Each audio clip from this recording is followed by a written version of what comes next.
energy. All right. Well, welcome to Geeks with Kids. How about that? Yeah, that sounds good. Roland, that does sound good. Okay. All right. Welcome to Geeks with Kids, your bi-weekly geeky podcast from a parenting point of view.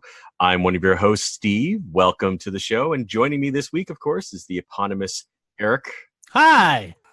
The outrageous Hawk. Welcome, friends.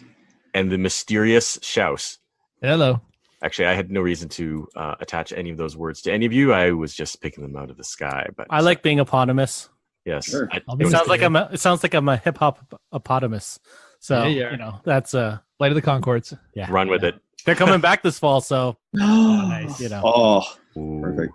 Cool. And they're going on tour here. So Oh, we can really? get tickets and Really? Yeah. Oh, okay. Well, we definitely have to pay more attention to that then. Mm-hmm.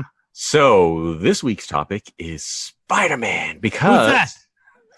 well, you might have seen him in a recent movie or two, but Spider-Man, the PS4 game just came out this week, and we thought to celebrate, we would just talk about all things Spider-Man. Well, actually, mainly the movies, but also comic books. It came out for PS4, made by Insomniac, a company that's made several games, including Resistance and Ratchet and Clank, And Spyro. and Spyro, yes. And I know that our guests this week, Eric and Shouse, have been playing a lot of it. So, firstly, what do you think of the game, guys? Eric? Oh, it's amazing. So Insomniac is probably one of my favorite game studios, just based on the Infamous games. I have the collector's edition for both Infamous 1 and 2 and Second Son. So all three of them. That's Nice. how much I enjoyed the game. So when I heard that they were doing this Spider-Man game, I was elated enough that I spent $200 on a special edition of the game Months ago. Months ago, and months ago. And I remember back which- then we were, Yes, for which I mocked you. back then I will we were- admit that. I Yeah. will admit that. Well, I was we were- wrong. I was wrong. we were in a space where we were like, we're never going to pre-order games again because Yeah. Mass Effect had burned us so badly. Yeah. So that we were like, okay, I bought Mass Effect for like $6. yeah. Yes. Don't rub it in. Yes. Yeah, we're the smart one. Yep. So we were like, we're not gonna pre-order anything anymore. And then they released the trailer for Spider-Man. I was like, well, I'm pre-ordering it today. Yep. See, I will fully admit the game looks good, and I'm sure when I eventually get around to it, it's going to be amazing. But even off that trailer, I wasn't totally sold. So I'm willing to I'm willing to wait to play, and I'm gonna love it. I know it, but yeah, I don't know, man. I don't know what you saw in that trailer, but yeah, it was cool. It was Yeah. It's amazing, and I will let Shouse talk more before I go into more why I like this game. Go, Shouse, go. Like I feel like just from the moment that you start swinging through the city Hmm. and you realize how wonderfully designed that was and how much control you feel like you have Hmm. while you're swinging through that city, going from building to building, you realize like you are Spider-Man. And it is Nice. amazing. It's like I haven't had that kind of feeling since there was like a Nintendo 64 Spider-Man that everyone really loved, right? Well, there was that Spider-Man 2 game on GameCube and PlayStation. Yeah, that one was big. Yeah. that people loved. I don't So remember Rock- the one Remember on. Nintendo 64 one. Maybe people didn't love it, but I remembered it had a minor way of doing something like that. And like, this is huge. Like, it looks so good. And the combat mechanics are amazing and traversal through the city. And Mhm. There is something about the depth of it in that. I watched there was a short little video playing in the background on IGN, and I just caught my eye in that. But it showed Spider-Man just basically swinging down the street and that, and you could see the depth of the way the buildings were passing by him and that, and you realize like how massive the city was. And What it's crazy because there's all these little details in the game, like you were saying, like the when you're web swinging, but you can feel like when he attaches to buildings, you can feel the release, and it feels like you're swinging yourself. And then like when you're on the ground and you're just walking through, there are people that are just like, "Hey, Spider-Man, how's it going?" And you can go Nice. over and take a selfie with them if they want to, or he goes and talks to them. high that's fives. good. You can do Yeah, high no, fives. the high fives are really fun. That's cute. And then there's like the great thing about Insomniac is that they do like to add these little like moments, or at least these little things that make it just a little bit more special. So when you're perched on top of a building or something, it's just like silent and you can hear the city. And then you go for your first swing and like this music just starts swelling in and it feels like so epic that you're swinging through the city. It's such a good like feeling. Like I can't even really explain it other than that. It's a good feeling to play this game. Wow, to see your faces, like the two of you, just glowing, beaming. Beaming, exactly. Yeah, we're gonna have to stop recording now. We're gonna go play the game. I don't remember having this much fun in a game. I love video games. Like that's not a surprise or anything, but this game is just like a delight to play. Like it's fun to play. It's like everything. Like the voice acting is phenomenal. There are times when you get lost in the cutscenes because you're like, this feels real. Like the guy who's playing Spider-Man is amazing. I don't know what he looks like, but like he'll be one of those voices that I'll hear for Peter Parker. Nice. Now. Nice. That's high praise. And Laura Bailey, who's playing Mary Jane, is like perfect. If they didn't motion cap these two actors, I'm sure they did. But if they didn't, then props to the animation department because they seem so real. Wow. Like I would almost say it's like up there with Last of Us kind of character interaction in like a CG environment. Yeah, the acting. Like when you see Peter and MJ flirting with each other, it feels real. Wow. Yeah, it's not uncanny or anything like that. Yeah. Although I'm getting the impression like it's just one of those games you really can escape into, and that you might spend a couple hours just absolutely doing nothing. Yeah, just swinging through the city.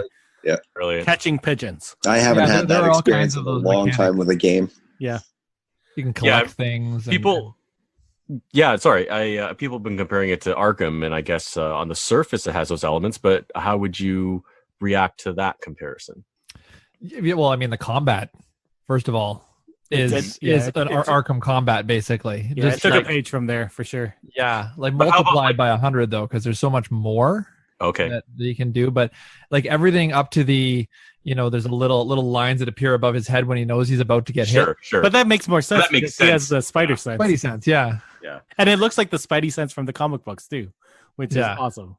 Something that I'm kind of picking up from just the way you guys are talking about the game. Like it does sound a lot like Arkham, but it has all these delightful elements. I mean, Arkham is so, you're swinging through the city and it's like your city and you've got to beat down crime, whereas like with Spider-Man, it already sounds like you really are the friendly neighborhood Spider-Man. Yeah, seriously. You're just helping out, because people need help. So it's a very different attitude, even though it's the same type of game. And it's super bright. Like it's a bright city. It looks like New York, which is a feat on itself.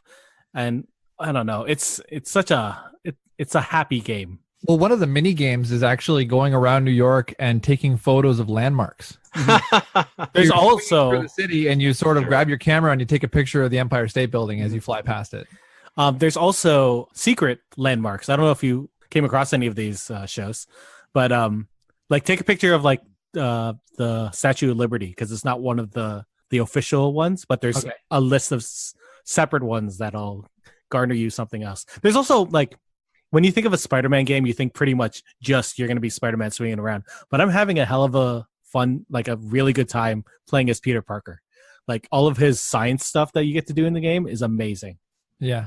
Like I love puzzles. So, that part is great. Did you guys hear about the Easter egg that's being removed from the game? Yeah, I posted it on Kotaku. Yeah. Was that you? Okay. Yeah. Yeah, that poor man. So for those that don't know, this gentleman contacted Insomniac and was like, I'm really looking to do something special to propose to my girlfriend. So I was wondering if you could put like my proposal in the game because they were both really excited for the game. And they're like, yeah, sure. Why not? Let's help a friend out. You can't. I think they said anything for love. Anything for love. Like, so, so the game like is about to come out and the guy's like he contacted them. He's like, my girlfriend broke up with me. Oh no. So and they're like, well, it's in the game already, and they're like, do you want us to take it out? And he's like, nah, that's okay. I think he said he wanted to patch it out and put his grandmother's name in there instead. Yeah, they were gonna patch it out, and he wanted to do like a little tribute to his grandmother instead, so they might do that. But it was really clever the way they did it. They used an old marquee sign in that from some theater. I'm sure you could probably find in New York and that. Yeah. There's also great, like, as you guys are Marvel fans, I assume, there are great little Easter eggs in the city as well, because you can go and find Doctor Strange's Sanctum. Yes. You can find Matt Nice. Murdock's lawyer office. Nice. On at Wall Street they have that giant bull. Yes. Right. They've replaced it with Lockjaw from the Oh, fun. the Inhumans. The Inhumans. Yeah. There's stuff like that. Like you can find Marvel specific thing. Alias Investigations is there too. Oh, So- that's It's the back. Is Stark Tower in there? It's not Stark Tower there. It's the Avengers Tower. Avengers Tower. Okay. Yeah, so that's there. Yeah, Nice. I haven't seen that stuff yet. I'm surprised you haven't swung by the Avengers Tower. It's the largest building in that city. I've been taking small sections of the city and trying to clear out find every single little thing you can find in that section. Oh, don't do that because things just keep on popping up. Just what I've been doing is when I'm going on my way to a side mission or a main mission, I'll do those little things as I go along. Nice. You got to be a completionist, man. 100%. Oh, I will. I'm almost done all the backpacks. I only have 5 left, and it makes me sad because I love. We're not going to tell you what those are because I know I Right. want you guys to experience the game. So you heard it. You heard it from Geeks with Kids. It's thumbs up all the way for Spider-Man, the video Yeah. game. It might actually be my favorite Insomniac game, which Nice. is hard to say because I love Infamous too. All right. Well, we'll see. Would we'll you see. say it's one of your games of the year, Eric? It is my game of the year. Game of the year? Excellent. Wow. Nice. Yeah. Wow. Cool. Wow. I'd have to say the same. Cool. Well, let's open it up a little bit then. So now that we have enjoyed the tales of the Spider-Man video game, let's get back into the actual original Spider-Man stories, maybe a little bit. Let me just open it up first with why do you guys think that Spider-Man has so much appeal, such that he is one of the most popular, if not the most popular, superhero? And let's let Hawk start with that. We had this talk right before this. Yeah, we were having this talk before that, and I was trying to compare Parker to Bruce Wayne in that, because I think probably in the DC side of things, Bruce Wayne would be the character a lot of people identify with more so than any other character in that. Sure. Because he doesn't have powers. Everything he has came from training and blah blah blah. Mhm. And comparing him to Parker it's a tough one in that.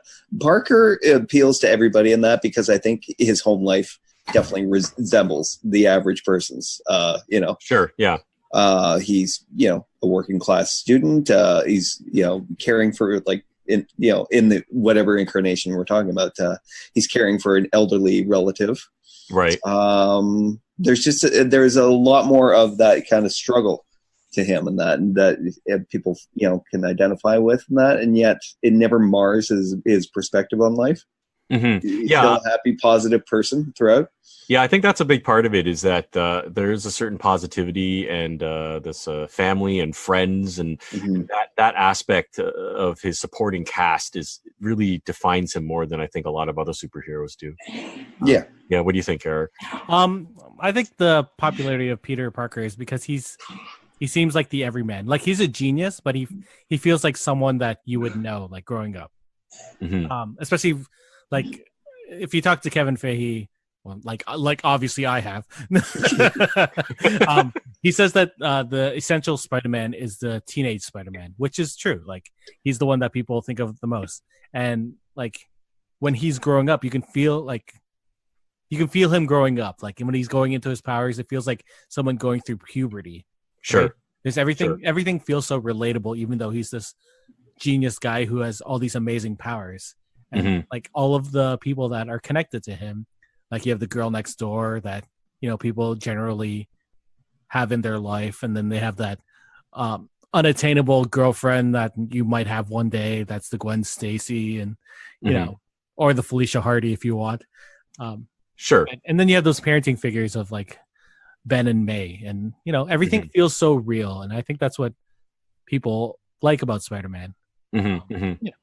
No, I agree, and I mean, directing it to the analogy that you brought up, Hawk, of like sort of comparing the personas behind the hero, like the Bruce Wayne versus the Peter Parker. I think that something that really also applies to Spider-Man. sorry, I had a different way of wording it, and I've just lost it now. Mhm. Is his actually, if someone wants to jump in, my brain just completely froze. I don't even know where you're going with that. Yeah, but I know. If we go back to the most popular, I don't think he's the most popular superhero. I think he's Sure. one of the most popular superheroes. Sure. It's hard Sure. when you go up against someone who's like In the- Spider-Man or Batman, who've been around for such a long time. I'm only saying that because you've compared him Right. to Bruce Wayne. But as far as the MCU goes, he's I'm pretty sure instantly the most recognizable. for sure he's the most popular Marvel character. I don't have a doubt that he's the most recognizable one. Like you can go to someone across like the Yes. world and just sing that 60s Spider-Man theme song. Yep. Yeah, exactly. And people will know what it is. Yeah, exactly. Yeah, absolutely. Yeah, no. Like I think there's just a certain things about his visual design, about his power set. Oh yeah, now I remember now. What I was going to say was about his motivations, because we were talking about Bruce Wayne, and obviously, every superhero has this, alter ego, and sometimes that ties very much with the direction of the character. And of course, we know with Bruce Wayne, there's this narrative, having lost his parents, and then becoming sworn to justice, and there's a lot of abstractness to it. Whereas, Peter Parker also has tragedy, very similar in that regard. But the main rule is what Uncle Ben said: with great power comes great responsibility, and it's a very different attitude towards approaching life. Whereas Batman is there to sort of police the world so that tragedies will never happen again. Spider-Man is dealing with having given responsibility, given powers. So I think the main difference between the two is that Bruce's tragedies defined him, and that whereas Parker's tragedies didn't define him, but they still was able to deal with and learn from. I think it did define him to an extent. Like if you look at Peter Parker, his pain comes from him not acting, right? Like he could have saved Ben by stopping that robber, that wrestler. Yes. Robber. So he always has that hanging over his shoulders. Like he has a responsibility to act because he has that power, which is what Ben has told him. Well, something I'm going to maybe go into more later when we talk about the movies is how that inaction affected the characters. Like it's true that it did have an impact on him, but it very much could have turned him more in a direction like Batman. Like there's a subtle difference there, right? Like he doesn't go out to hunt the guy down, in a vigilante rage. But he does, right? He does but then he realizes that it was his fault that Ben died. Like it was right. Yeah. No, but that's the thing that it changes just slightly, where Batman never really stopped trying to catch the people who killed his parents in a way. There is a feeling of Catholic guilt in Spider-Man, like just a little bit. Sure. By a little bit, I mean a lot, but not as much as Daredevil. But, No. There is that guilt, and I feel like even though he does a lot of good in the world, that still will always be something in the back of his mind. Right? Yeah. But in the way like Bruce is much more defined by his Bruce Wayne as a character. You can, I know like recently he went through the whole wedding thing and that, but his tragedy forced him away from the world, and that it's like it's almost I don't know why he feels the need to protect the city when he's not even really connected to the people in it or the people. Yeah, that's true. I think the difference with Peter Parker as well is that even if he didn't have these powers, he'd still be trying to help people with his brain. Sure. Like you can look at Bruce Wayne and he plays that like the billionaire, like the playboy when he's not Batman, whereas he could still be helping people, like more so in the Bruce Wayne role. Yeah.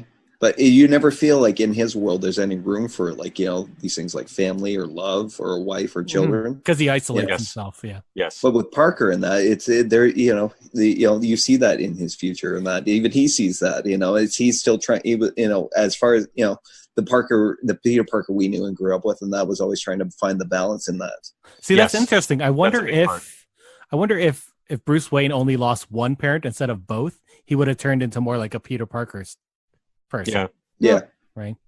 No, I think it's a really good point, Haka. That is one major difference. Is Peter Parker is trying to have a normal life. I mean, I remember there was a plot line. We can get more into these sorts of things, but this is a dumb plot line where one of the situations that came up in the comic book was they were having trouble keeping their apartment because there was this guy who was trying to get them evicted, and that was a whole thing, because it wasn't a supervillain. It wasn't like a huge plot or anything, but it was a big enough problem that they might have lost their house, So that's been a concept plot too. It's not a problem he can web sling his way out of. And it's fantastic.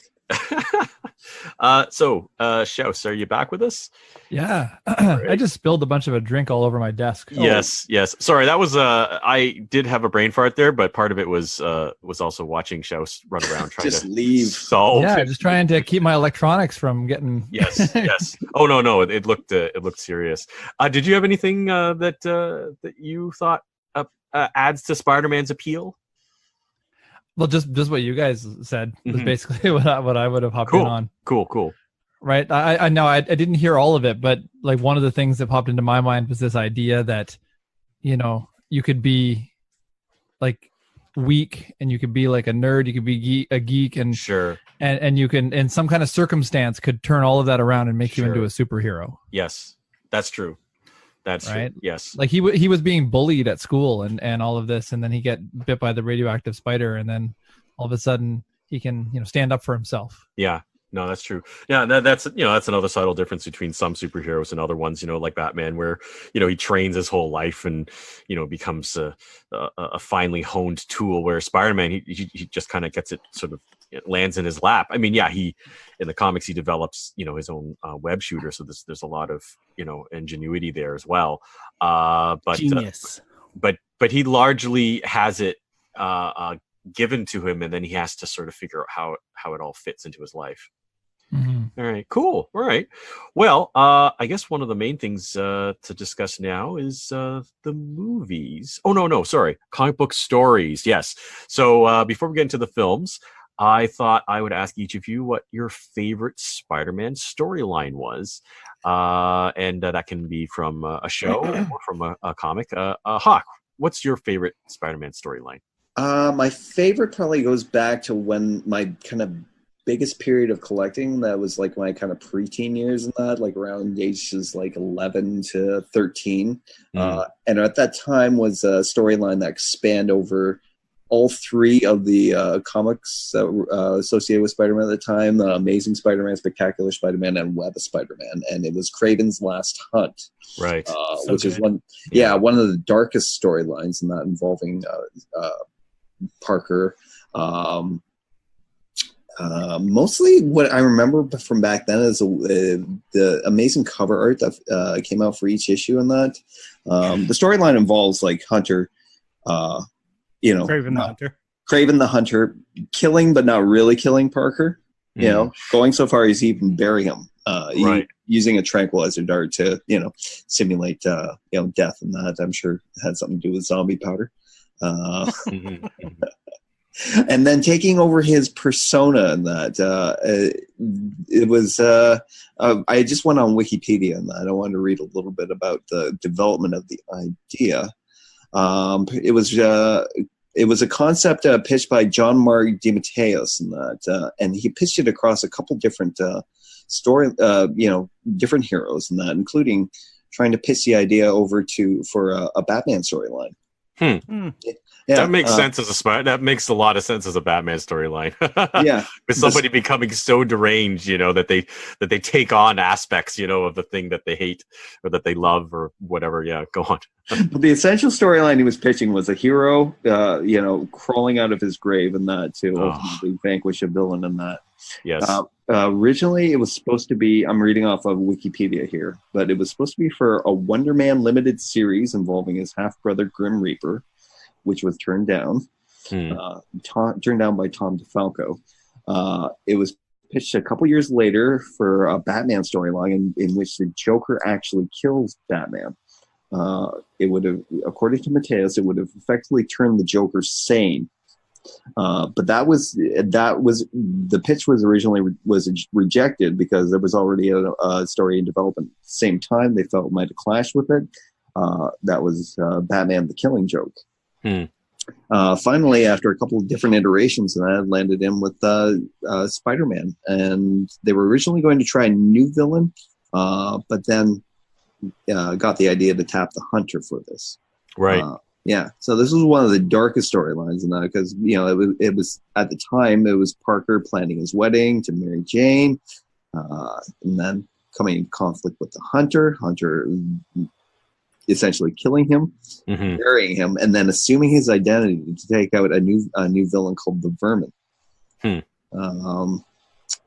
the entire thing culminates with Craven taking his own life with a rifle and that because he's felt he's accomplished his task.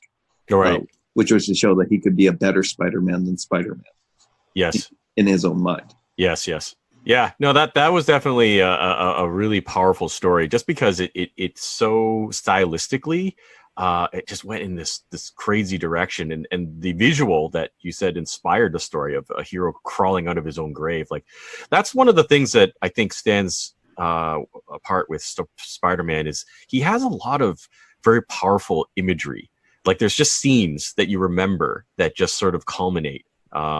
Like for me, the Spider-Man No More storyline, everybody, recognized the shot because they used it in one of the Spider movies of him with the costume in a trash can and him just walking down the alley. And that was from the actual original panel, but it's just a very powerful shot, and yeah. No, Shows, do you have a storyline that you...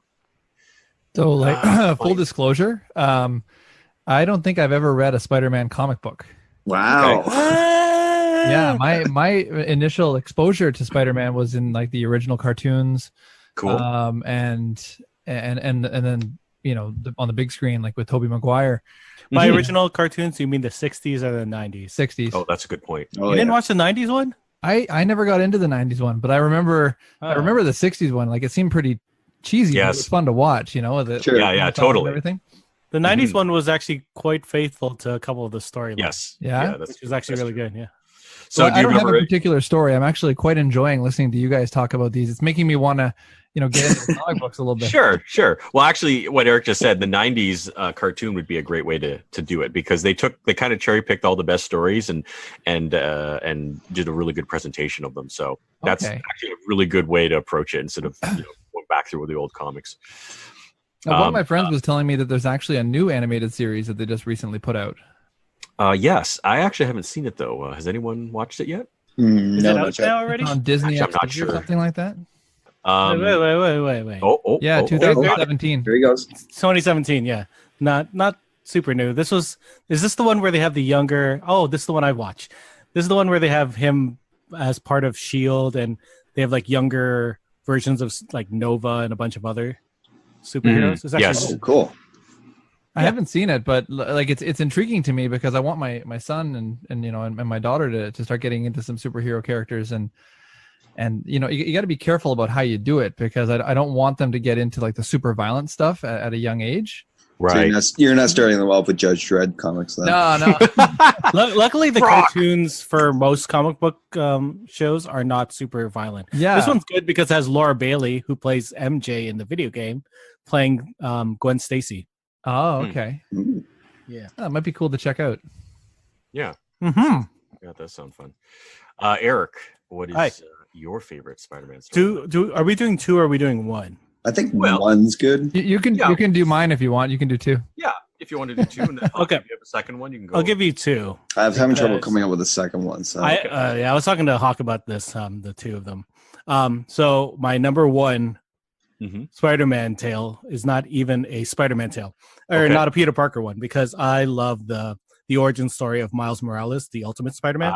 Okay, cool. So Miles Morales is Explain that. So he's a teenage boy set in the Ultimate Universe, which was sort of supposed to be this like updated, now-ish, mature Mm-hmm. Marvel universe in the comics. Mm-hmm. But anyway, so Miles Morales is the son of a police officer, Jefferson Davies, and his wife was Joy. So he's a mixed Puerto Rican and black child, which was cool because people really like that a black Spider-Man. But also, that was a great way of showing the diversity of New York that they never really captured in that with Peter. Yeah. Yes. Exactly. So they wanted to bring it. Basically, he was conceived in a time when the guy who wrote the story saw Donald Glover in Spider-Man PJs in a Community episode. Yeah. Like, you know what? That would be awesome. So he wrote a Spider-Man story. Was that really the genesis of Miles Morales? Yeah, pretty Wow. much. That's hilarious. So Miles is just a teenage boy, and so he's at home, and his uncle, who's a thief, had stolen a experimental spider, like a radioactive spider, from a lab, and he brought it home, and it escaped in his house, and it bit Miles. So Miles, gets these powers like Spider-Man. There is a Peter Parker Spider-Man in his universe. Yes, that's right. So he gets these powers, including 2 other ones where he can shoot these projections and he can camouflage himself. Oh. Anyway, he sees Peter Parker die, between a fight between Peter Parker and the Green Goblin of that universe. And he realizes that he could have helped him in that moment. So he feels, obligated, like he feels the guilt for Spider-Man to do something and to help people. And he realized that he can't. So he takes up the mantle of Spider-Man. He actually gets trained by superheroes. Like, people know who he is. Like, Nick Fury knows him and his family. And it's actually really cool. Nice. Yeah. His dad actually, Jefferson Davis, he's actually, if you see the trailer for the Altered Dimensions or whatever, the new move Into the Spider-Verse. Into the Spider-Verse, yes. His dad is portrayed perfectly because you can see he's a little bit overprotective, but he's funny. Yeah. He's like that in the comics too. He actually ends up joining S.H.I.E.L.D. so he can look over his son, not look over his son's shoulder, but to keep an eye on him. Yeah, that's a great segue. I was going to mention that if you're interested in this character, and I think this movie looks really cool, it is coming out, Spider-Man Into the Spider-Verse, an animated movie coming December the 14th this year. So, and it's crazy because in that movie, the Peter Parker of Miles Morales' universe is already dead. So he's taken up the mantle for a while now, and he ends up seeing another Peter Parker, the adult version of Peter Parker, approaching middle-aged version. Yeah, an older one. Yeah. So all these multiverses start going together, and you get like Noir Spider, who's this a noir Spider-Man, and it's played by what's his name? Nicolas Cage, I believe. Oh goodness. Well, there you go. That's all I need to go see this now. Yeah, no, Into the Spider-Verse is going to be like a cross-dimensional celebration of everything Spider-Man. That's it's going to be fantastic. When does that come out? December the 14th or 15th. It's this year. Yeah, definitely go take your kid to it. I'm gonna debate bringing mine to it. I think she's still a little young, but I definitely want to see it with my nephew or something. I think that's probably my favorite Spider-Man arc, and I love that they brought Miles to the proper 616. I think that's right. Marvel universe. Right. The numbered universe. My second favorite Spider-Man story is also Spider-Man without Peter Parker. Okay. How about I go with mine real quick then? Okay, you go, and then you can go back to your. Mine sort of has Peter Parker. Well, mine doesn't totally have Peter Parker either, but it probably has a little more Peter Parker than yours. So my favorite Spider-Man story, very quickly, is the culmination of the Venom arc, in which Venom finally appears and fights Spider-Man. And I guess I'll go into it now because we were going to maybe talk about this a little bit later. But a lot of people will recognize the Venom character, but they might not actually know the exact origin. And I don't know that the movie coming out will actually be following that either. They won't, not at all. I doubt it. To try to sum this up as quickly as possible, one of the earliest Marvel Universe crossovers was called Secret Wars. And without getting into it too much, a being of incredible power saw into our universe. He's called the Beyonder. And he was curious about life because where he comes from, there isn't anything like that. So he kind of plucked people and places and composed a planet just to see what would happen. And anyway, was the first crossover between many Marvel characters. But one minor event that happened while they're on the planet was some of the costumes got wrecked in the process of being transported across the galaxy. And anyway, one of the characters reached into some alien technology and pulled out a brand new suit, and it was like magic. So Peter Parker was like, "Oh, I got to do that too." So he reached in and he pulled out the black Spider-Man costume. So the black and white version of the Spider-Man costume originated on this alien world. However, much later, they decided that actually wasn't a costume, and it was actually something alive. And so eventually, the symbiote creature, which he inadvertently left the planet with, started to take control of him. And a lot of this you see in the Spider-Man 3 movie by Sam Raimi. But anyway, the plot that I was referring to is at a certain point, Spider-Man becomes aware that the suit is actually alive and trying to take him over. So he gets rid of it by going to a church bell tower because sound is one of the only things that seems to affect the creature. And the creature eventually, due to the intense bell tolls, withers away and is presumed to have died.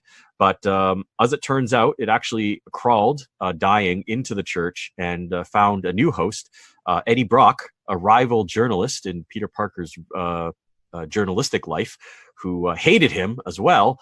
And the two decided to merge to become Venom because they had a shared hatred of both Peter Parker and Spider-Man.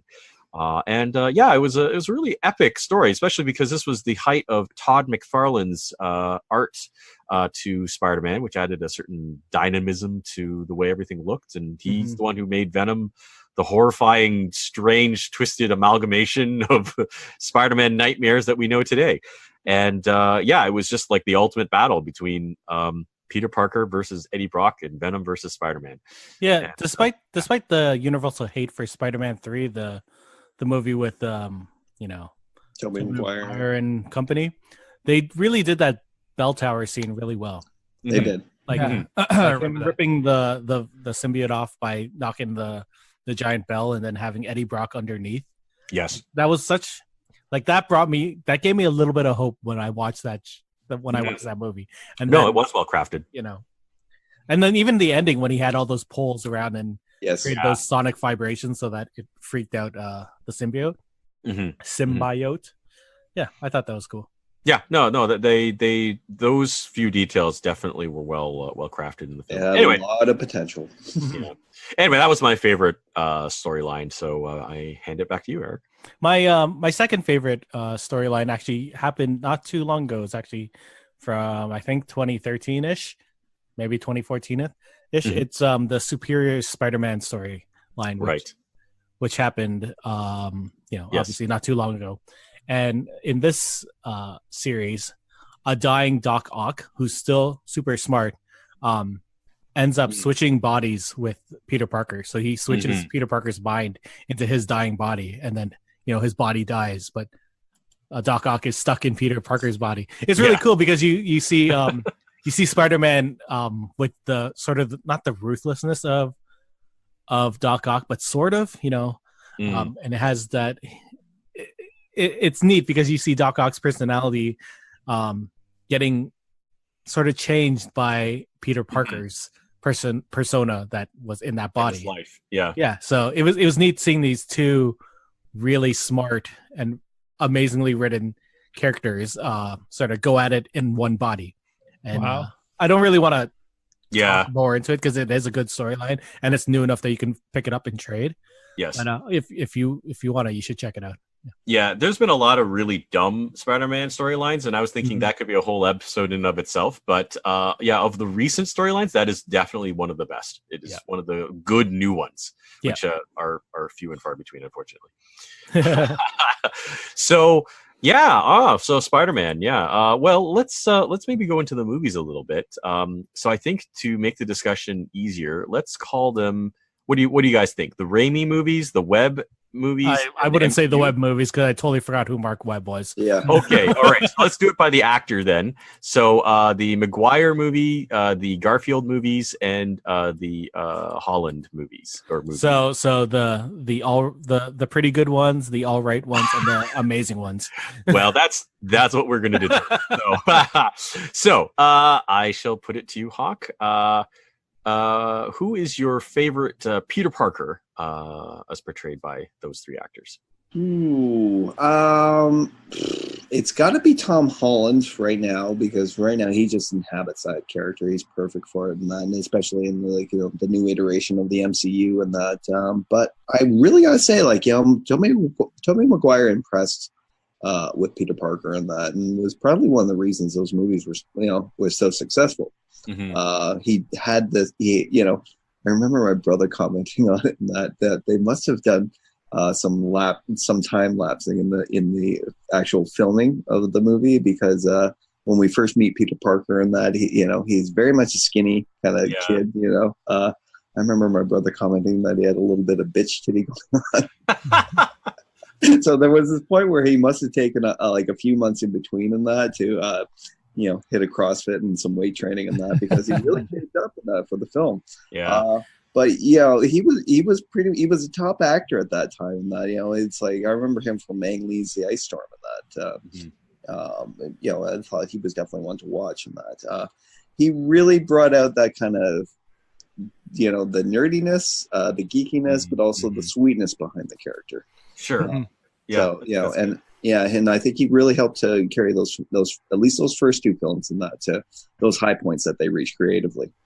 Yeah, Maguire really had that dorky thing Yes. Yeah. down. Like just his looks, like you could see him. You're like, if I saw that kid in high school, you'd be like, yeah, that guy's a dork. Yeah. Yeah. Being I a think nerd that's from high school, I'd be one of the nerds being like, man, You'd be taking his lunch money. yeah. No, I did think his casting was a little strange, but it made sense from that perspective, and I think that's one of the reasons why Garfield doesn't work so well. I mean, I think Garfield has some nice moments, but he looks too good. He looks way too cool. Yeah. he is a good looking guy, and you're just like, I don't believe that anyone would make fun There's of no this way guy. he's being bullied, and there's no way that not all those girls aren't already all over him.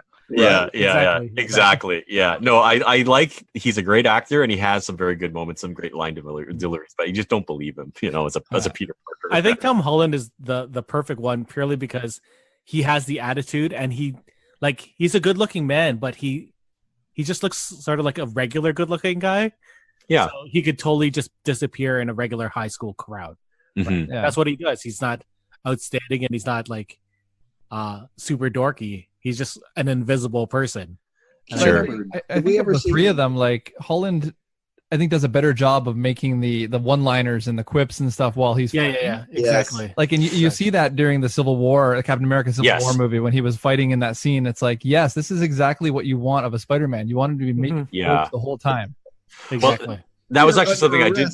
That was something I didn't differentiate. Sorry, I was going to say best Spider-Man and best Peter Parker is two separate categories. So that actually is a great segue. I mean, Shouts, did you have an opinion on the best Peter Parker? The Tom Holland for sure. Yeah.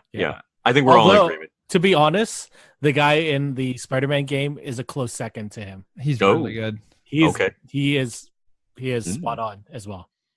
All right. Well, I'll definitely have to get that game sooner rather than later. Yeah. So then going to the best Spider-Man, which I should have said at the beginning, does that actually change anybody's opinion?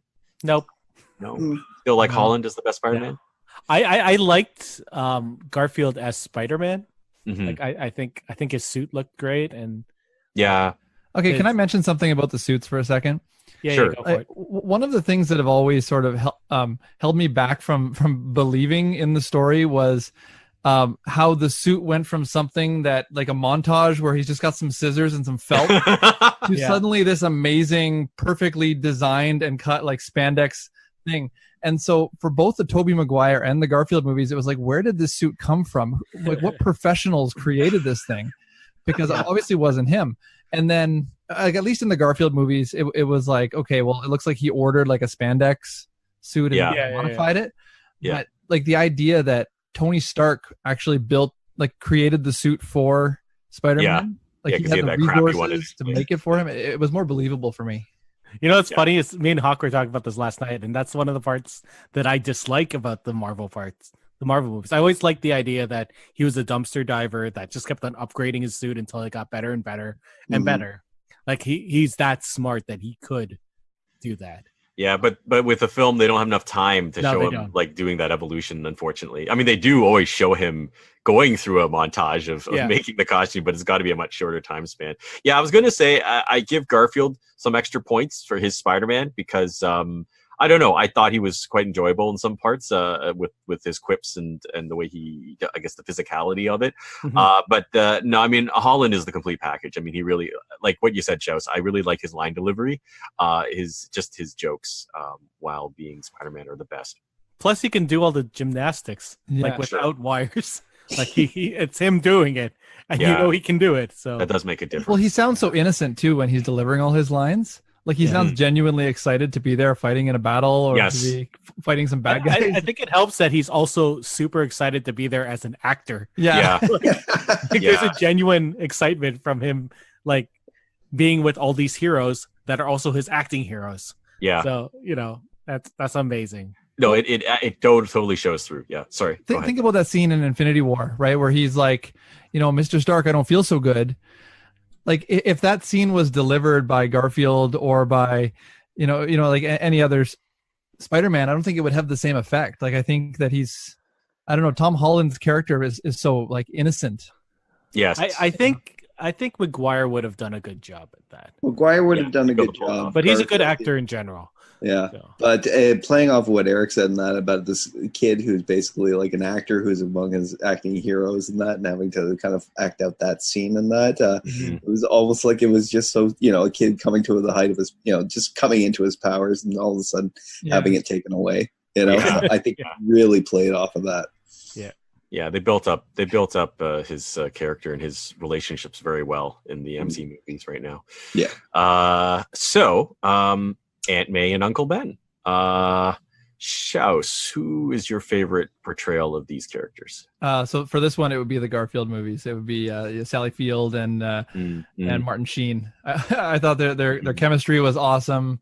Yeah, and I really liked Martin Sheen's delivery of his various responsibility lines. Like you wanted to just you almost felt like, okay, sorry sir, I'll listen. Even as the Yeah. audience, Yeah. yeah. you felt like you could learn a lot from him. Yeah, Yeah. I agree with you, Shouse, on that. They're my favorite. It's hard to say because Yeah, there's not much portrayal of Uncle Ben and the others. Like he's not in the new ones at all, right? yeah, but like each of the Mays brought something different. Like the first May was like this elderly grandmother who you just like you Mhm. felt for, and then Sally Fields has a little bit more spunk. Like they went a little bit younger, and now they have Marissa Tomei, who's like super spunk in her 40s, and you're just like it's hard to pick Marissa Tomei just Yeah. because we haven't seen her do it. unfortunately, yeah.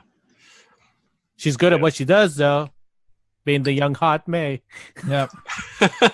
What do you think, Hawk? Oh, Marissa Tomei all the way. Yeah, Not so I much wonder if that- on screen, but just because, like, I'm sorry. Because your pants are telling you to. I remember Marissa Tomei all the way back from the Cosby spinoff, A Different World. She was in the first season of it. Yes, she was. Yeah, Right. she was, and then on to My Cousin Vinny. No, it's So Marissa. It's so Marissa ba- Tomei. Not it so really much is- based on the it's- work. it's Just- your shorts that are telling you. It's yes, not my brain working on this one. Yes, I will go with the Sally Fields portrayal, and also on that note, what Shouse was saying with Uncle Ben, I think that's one aspect I don't like about the Peter Parker in Garfield's Peter Parker, because his parental figures are so reasonable, and Yeah. I feel like he was so unreasonable. Like just the way they set up that situation, like they made him into such a jerk, Yeah, he was a like spoiled brat there. he was so spoiled, and I was just like, I just couldn't get behind that situation. It's not as gray as it ought to have been, in my opinion, and like, yeah, even like when that guy like is robbing the store and like the store owner's like, help me out. It's like, you know, that situation that was created there where the guy was like, you can't even take a penny. Like the whole situation was so negative, right? It's like, I wouldn't have helped that guy either, you know? So everything was just negative, except for Uncle Ben. And it was so tragic, you know, like he's out looking for him when he gets killed. Like, Yeah. So anyway, yeah, I definitely, that Uncle Ben will always be the Uncle Ben. I think it's a good thing they didn't include that retread again, you know, that plot line. So, favorite love interest. So I say love interest, of course, because it's a different person in the Garfield, a different character in the Garfield storyline. But who, across all the movies, including the first 3 Spider-Man movies, did you think was the best love interest? I wonder if we're all on the same page here. That's a good sigh. It's weird because like Kirsten Dunst is horrible. I didn't like her. I just don't like her in general. I liked her in Interview with the Vampire, but everything else after that, I've just been like meh on her. I liked seeing Gwen Stacy on film in general. Yes. Like I liked what's her face? What's her name? Emma Stone. Emma Stone. I like Emma Stone in general, and I thought she brought a great Gwen Stacy on film. The new Spider-Man: Homecoming, MJ. Like we don't know if she's actually Mary Jane or not. Yeah, there's so not enough to go on right now. There's all this like up in the air. Yeah. My favorite incarnation of Mary Jane right now is the video game one. Oh, good. I keep saying that, but yes, because Laura Bailey is fantastic. Fair enough. It's hard. Like I if I had to go with the films, I guess it would be Gwen Stacy. Yeah, unfortunately, I think. Yeah, I don't know. She was really good in that role. Like Emma Stone was fantastic. Her death scene was brutal, and just like it was in the comic. But actually, hearing the crack was not expected when I saw it. Yeah. I think Gwen Stacy's pretty much hands down the winner on that. Yes, Kirsten Dunst, especially in 3. Just brutal in 3. I could not sympathize with her at all in that. You know, her mediocre singing in that is kind of limiting her career in that. But she was just being, you know, totally meh about the whole thing. She was all right in number 1, and everyone loved the upside down kiss. Sure. Yeah. That's an iconic movie moment in that. But yeah, it's like the character really had no evolution or way to go in that. You know? I don't even remember her in the second one, and I like the second one. I have it on DVD 3 times. Yeah. Shows, what do you think? I'm going with Kirsten Dunst. Really? Whoa. Yeah. Dark horse. Because that first Spider-Man movie was a big deal for me. Like it was, and I mean, probably for a lot of us, that was sort of like when we saw what a modern day sort of superhero movie could look like. Right? It was before the MCU, and it was before we got like a lot of the whole transition into comic book movies, right? I had that moment. Everything. I had that moment in X-Men, which was before that. Just slightly before. Yes. Yeah, I didn't have that same moment in X-Men. I loved X-Men, but when I saw that first Spider-Man, I thought, wow, this is, you know, I feel like this is going to go somewhere. That we're going to see a lot more superhero movies. And I think that's fair. And I don't know. I feel like I may have had a little crush on Kirsten Dunst during that movie. Sure. It was that rain scene where could be upside down. Well, you know what? She wasn't that bad in the first one. It just got worse as the. I'm not even thinking of the second and third ones right now. I'm just sort of focusing on that first one. Yeah, that's why I was trying to break it up by movie, just in case I made a difference. No, she was all in the Maguire movie. She was her main function was to be the damsel in distress. Yeah, that's the unfortunate thing. Yes. Yeah. No, that's absolutely. Yeah, I totally agree. I think that's the reason we don't remember her in the second one. Because I think that really was her function in the second one. I actually agree with Shaus on this one too. I really like the Gwen Stacy portrayal because she was a different character, one that we don't often get to see, and I think it was handled very well. It's nothing to do with the acting. It's just the script. I went back through those movies, and Garfield and Emma Stone are fine actors, but they just kind of make a lot of sounds at each other and never really. It's awkward city, and I'm not saying I'm not saying it's bad. It just doesn't appeal to me as much. That's all I'm saying. I think I believe their chemistry more than I believe Tobey Maguire and Kirsten Dunst, though. I think Kirsten Dunst in the second and the third movie and Tobey Maguire in the second both of them, both actors in the second and third start to fall apart Yeah. because there's too much, I think, producer meddling going on. But those are not like the third movie is definitely there's too much happening, right? Yes. But taken on its own, I do agree with Shouse. I did also feel the same. Like I'd seen X-Men and I loved Blade. But there was something magical about Spider-Man because it's, the pleasant, Spider-Man. neighborhood guy, right? And that's the girl that you believed he really liked, and I don't know, that moment really did work for me. And yeah, I know I'm putting this all in this one moment, but I think that movie overall did a good job for their relationship. Whereas, yeah, I also agree with you, Eric, that it doesn't work after that movie. So I don't know. Which is funny because Spider-Man 2 is my favorite of the Spider-Man movies. Yeah. I think the thing too with Gwen Stacy in that first Amazing Spider-Man was that, like, going back to the idea where we were just discussing how Peter Parker seemed too attractive and too cool to be Peter Parker. It's almost seemed like he didn't really have to do much to impress her or to woo her, or that's he funny, was just all over him from right from the start.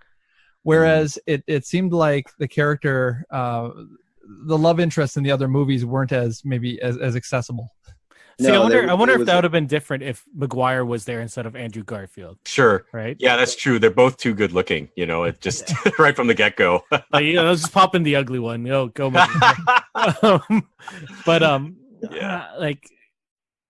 I don't know. I did like certain aspects of the first Spider-Man. I had a lot of issues with not being able to see Willem Dafoe. Yes. I had a lot of issues actually after seeing that movie the first time in theaters. Because I remember everyone loving it and me being like, it was pretty good. They captured the ending properly and stuff like that. Sure. It's some good cinematography. I don't know. No, that's fair. Well, actually, let's segue that into favorite villains then. Like, I don't want to. I was going to say favorite Green Goblin, but there's only two. So let's just say who, over all the movies so far, is your favorite villain portrayal? I have two. Oh, all right. Of course, they're tied. Because I really liked the Vulture in Homecoming. Yeah, I thought they gave him a lot of depth. Yeah, not Adrian Toomes for him. Adrian Toomes does not have a lot of depth in the comics. Two-dimensional. He's sort of just a big a-hole. Yeah. A big rich a-hole. But having him like being scorned by Tony Stark and all of that. He's just a working man. Yeah, he's a working man that gets screwed. Like, you can see his perspective in that one. Now, was he the father of the girl in the comics too? No. That was a twist they added to the movie. Yeah, it was a good twist too. Yeah. I really liked him. I think he's probably just a notch above Doc Ock in Spider-Man 2. Spider-Man 2 is my favorite villain so far. Yeah. Because he was also another person who was relatable, but just sort of went a little crazy when the inhibitor chip broke. Right. Yeah. And the system overtook him. Shouse, who's your favorite villain? So I was going to say Doc Ock as well. I really enjoyed that character, and it seemed like watching Spider-Man try to deal with him was quite an interesting experience because it was, something, especially in that movie, it was something he wasn't prepared for. Right. And so I thought that was really cool watching that. I hadn't really thought of the Vulture, when preparing for this, but I'm going to agree with Eric as well. Like I really, he was an important part of that movie. And I did, like, aside from the other villains who just sort of became evil, like I'm thinking of the lizard, seemed very one dimensional. Like I wasn't, like, all of a sudden it was like, I'm going to turn all humans into lizards. And right. Like it was weird. It was weird because he's such a good, like, I like the lizard as a character because he's like Doc Ock, he's a mentor figure. There's some tragedy there too. Yeah. And there's a lot of tragedy for there. And like, he was just trying to make the world better by, making people grow back their limbs and whatnot. That's an interesting kind of running theme throughout Spider-Man, is that like his mentors end up becoming his worst enemies. I think only a couple. Well, at least in the movie portrayals and that. Because, for sure. Yeah. I mean, one running theme is that he often does know his enemies in real life as well. So there's that duality that often does happen. They're either his best friends, or they're like children of his best friends, or his enemies, or rivals, or his professors. So it's kind of funny that way. Hawk, who is your favorite villain portrayal? This is a tough one for me in that, because obviously Willem Dafoe was a huge wasted opportunity, because he was a great Norman Osborn. The fact that he was, basically, his portrayal of the Green Goblin was just like basically shielded behind some steel mask, and that, still represents one of the most wasted opportunities, because Dafoe has been an amazing character actor for a lot of years, and that. And there was this one moment in the first movie in that where he first emerged from the chamber and that, and did that weird kind of scout, like, I had such high expectations for his portrayal when I saw that, because I thought little makeup in that, and he would have looked perfect. Did you see the animatronic tests for the No. for the original Goblin? Like, No. it wasn't going to be a mechanized suit. It was going to be like an actual. He would have looked like the comic book character, and it looked amazing. And they never went with it.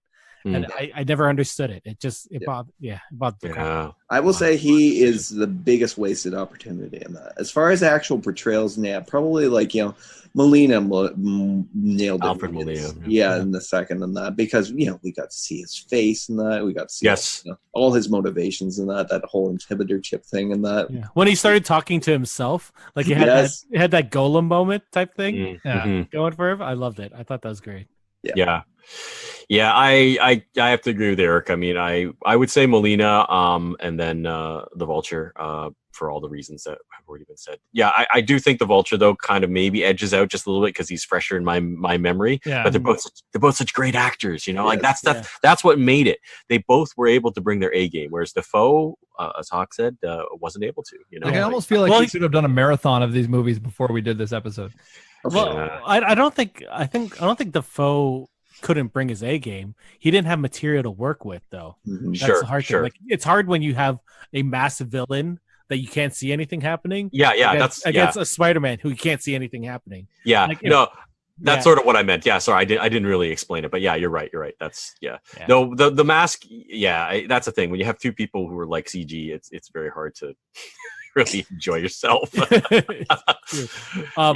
Yeah, I don't know. I think the thing that is neat about the Vulture is at the end, like when you see in the end credits when he's talking to Matt Gargan, who, if we see dude guy from Far Cry 3 / what's it called? What's that clone TV show on Orphan Black? Orphan Black, like he was on both. If he becomes Scorpion in one of these future movies, and they're building to Sinister Six. This is Michael Mando we're talking about, right? Michael Mando, yeah, from Better Call Saul. I don't know if anyone was watching. He's fantastic. Is he on there too? Cool. He's fantastic on that show. Yeah, the Adrian Toomes there, and him being like a back and forth, like is he a good guy or a bad guy thing? Like he has something something good, and I like that he's coming back for the next film. The sequel, yeah. Well, let's move on to the next topic, which is sort of related to this. I'm going to try to merge a couple of things because we're running a little long, but we could talk about Spider-Man forever. Yeah, that's the trouble. Like I actually was doing all this extra research on like what happened behind the scenes for all the Spider-Man movies, and it got to the point where I could probably talk about that for an hour on its own. It's just there were like so many failed productions and so many like weird decisions that were made. But let me merge these two. So Sony still owns Spider-Man, and we know that we're still going to get some MCU Spider-Man. What are your hopes for the future of Spider-Man? Are there any characters specifically that you want to see show up either in the MCU or possibly a Sony spin-off? And just name one. Shaus. I want to see an MCU version of Gwen Stacy. Yes. Interesting. I think that'd be pretty cool. Interesting. Yeah. Okay. Wait. What kind of Gwen Stacy? Like Spider Gwen or Broken Back Gwen? Broken Back Gwen. Oh, that's terrible. Well, I'm not sure how they would make, like, unless you did like some universe stuff. How would you make the Spider Gwen stuff fit into the movie line? It would be cool. There was a storyline when she was resurrected, wasn't there? Yeah, but it was a couple bad. times. Yeah. I don't want to get into it. Some of these things we could. Yeah, Haku is there a character you'd like to see come to life? Oh, anybody like a villain wise or anything like that? Yeah, anything. It probably never happened in that, but going back, I'd love to see a Craven. Yeah. portrayal. Yeah. Craven's one of those movies in development over at Sony. Is it? Yeah. Yeah. Like as an individual, like As an individual. I don't see how that works in that. He's an enemy, you know. Yeah. He's meant to kind of appear in one film and that basically die off at the end of it, and that's about it, you know. So Who would you have play him? who could play him right now? Hmm. I'm gonna say right now, just off the top of my head, Jeffrey Dean Morgan. Oh, okay. But he's Batman. Old- He's he's other Batman. And He's Thomas Wayne. He's Thomas Wayne. He's Negan right now in that, but visually, you know, he fits the role in that. Good actor. Yeah. Long background in, you know, comic book history and that. So, you know, if they were looking to cast in that, he'd probably be at the top of everybody's list. What about if the DCAU or the DCE extended DCEU fails? Yes. Don't you want Jason Momoa being Craven?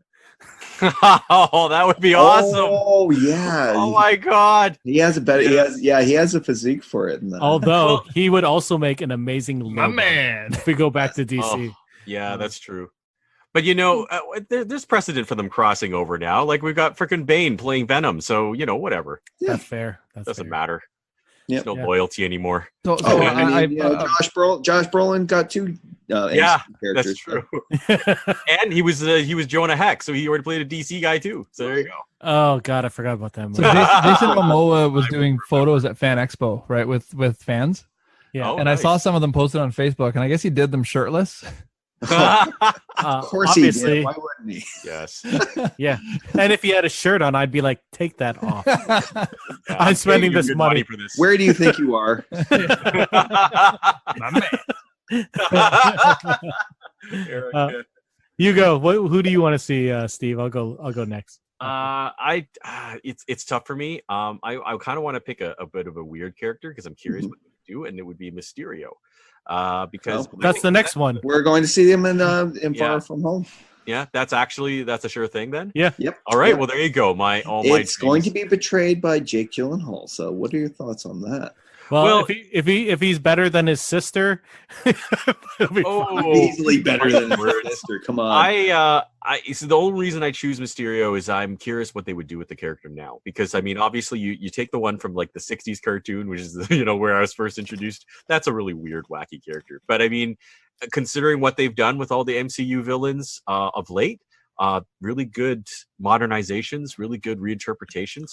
That's really what interests me is how they would approach a character that you know, kind of like Scarecrow or is an illusionist or, you know, can alter perception like that. I don't know. I don't really know what I want. But yeah, Jake Gyllenhaal, I like him. Yeah. I haven't really kept up with the latest incarnations of Mysterio, and that I'm only familiar with the classic one, and that Yeah, me too.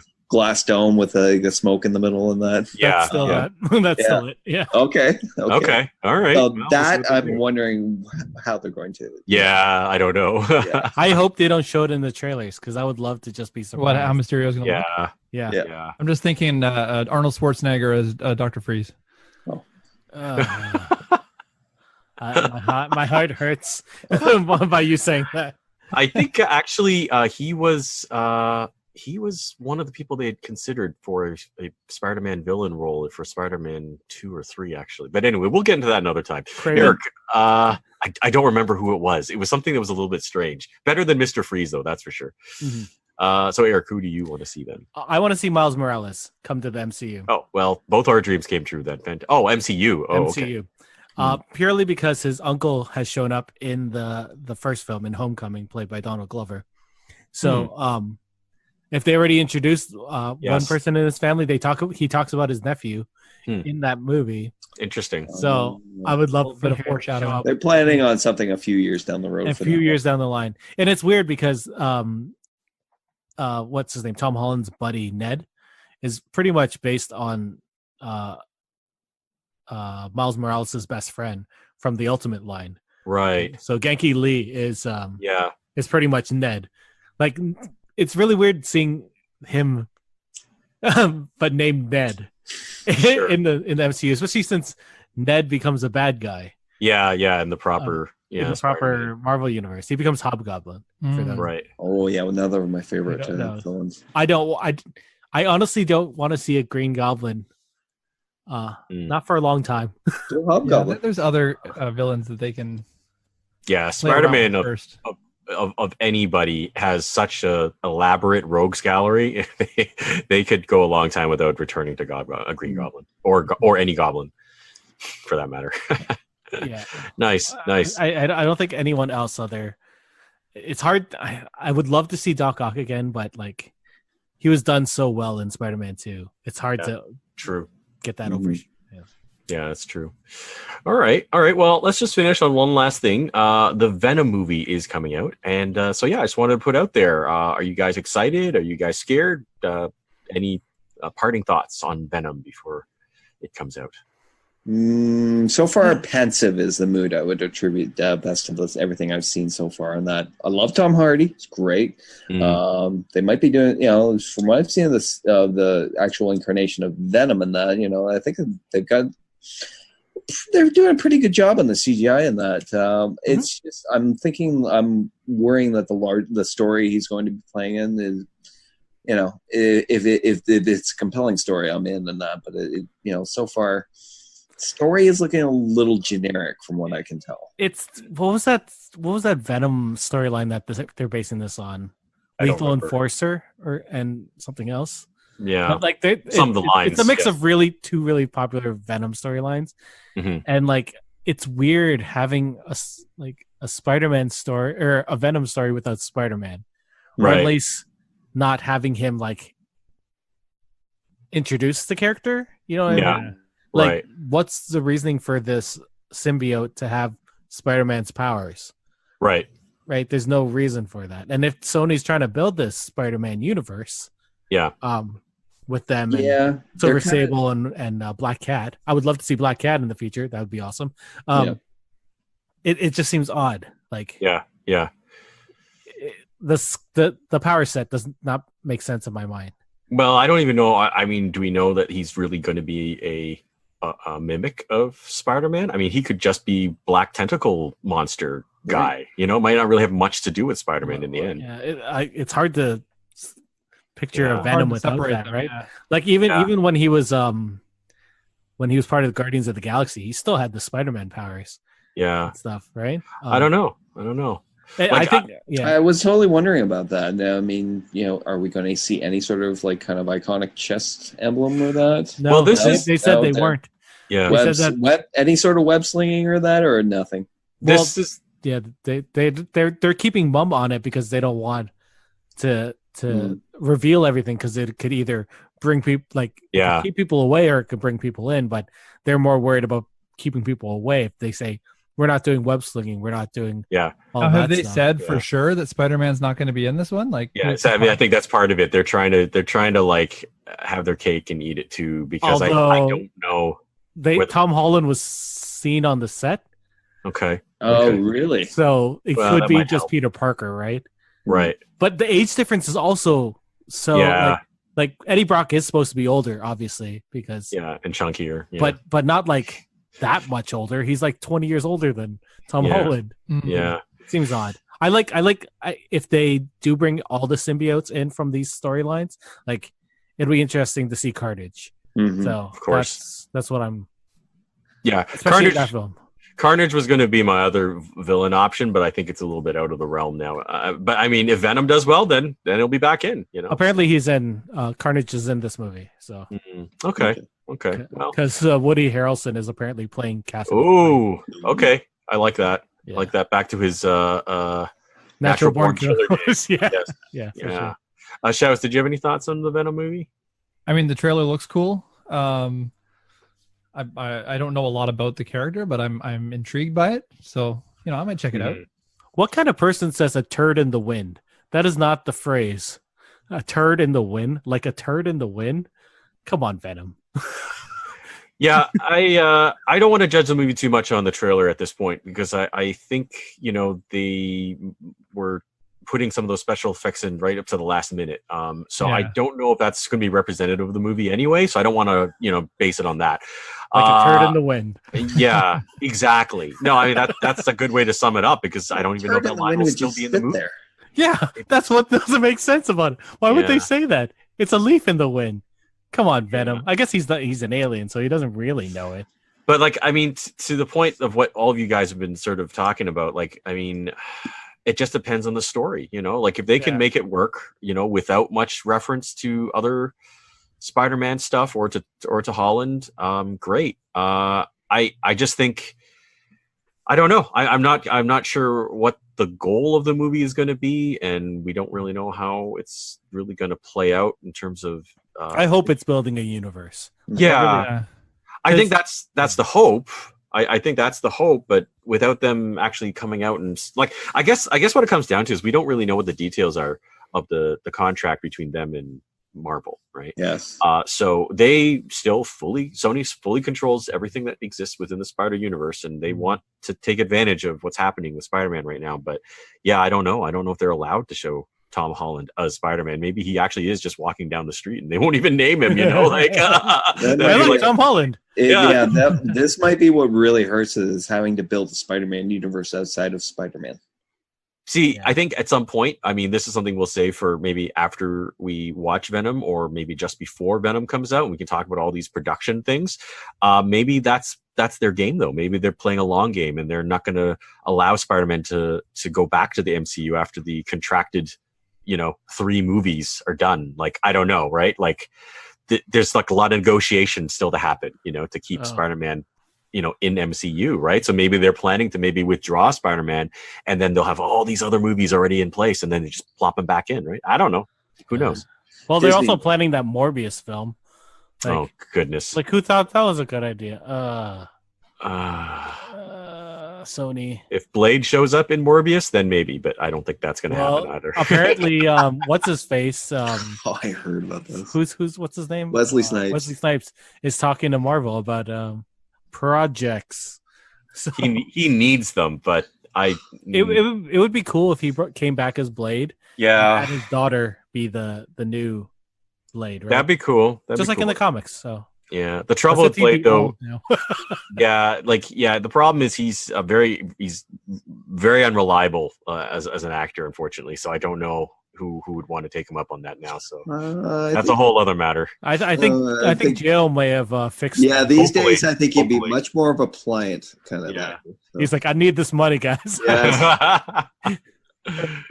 All right. Well, that was a whole lot of Spider-Man talking. I think you could tell we could have gone on for another hour, maybe 2 or 3 more episodes. Play the We have video game. We have So, 2 people yeah. waiting to play as Spider-Man, so Yeah. we're going to wish you guys a fun film night. Yeah. What did you guys think of the Spider-Man video game, and who are your favorite characters in the past and possibly future Spider-Man movies? Send us a message. Send us an email at podcast@geekswithkids.ca, or you can follow us on Twitter at geekswithkidscn, or like us on Facebook at facebook.com/geekswithkidspodcast. We also have an Instagram at instagram.com/geekswithkids. As always, you can find all of our episodes at libsyn.geekswithkids.com or on your favorite podcasting service. And if you like what you hear, please leave us a review on iTunes. Or Spotify, anywhere. Oh, yeah. You can send us anywhere. Yes. Send us a review. We love Yes. They're very nice. We read them all and we love them. So with that, wish everybody a happy Spider-Man evening. That's a thing. It is. It will be in about 5 to 10 minutes. Yeah, well, there we go. When I boot out that game. All right. Well, see everyone later. Goodbye.